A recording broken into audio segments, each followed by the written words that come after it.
Welcome to Not Milk Never Milk. Subscribe if you're lactose intolerant. In this video, I will explain how you make pasta salad. Start by selecting your favorite short pasta, like rotini or penne, as these shapes hold dressing and ingredients well. Cook the pasta al dente, which means it should be firm to the bite, following the package instructions carefully. Once cooked, immediately drain and rinse the pasta thoroughly with cold water.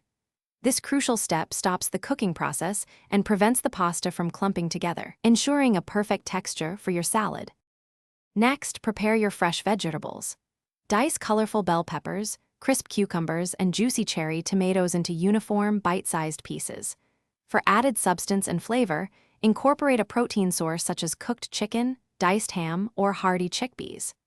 Remember, the key to a great pasta salad is ensuring all your ingredients are cool before mixing them together, which helps maintain their crispness and prevents wilting. Now, let's create a vibrant dressing. In a bowl, whisk together 1/2 cup of extra virgin olive oil with 1/4 cup of red wine vinegar.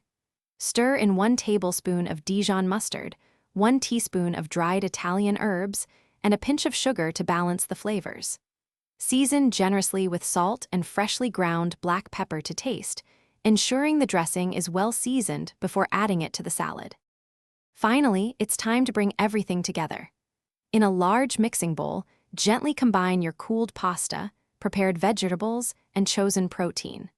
Pour the freshly made dressing over the entire mixture, tossing carefully until every ingredient is evenly coated. For the best flavor, cover the bowl and refrigerate the pasta salad for at least 1 hour, allowing the flavors to meld beautifully before serving. Thanks for watching. If this was helpful, leave a like and consider subscribing. See you next time.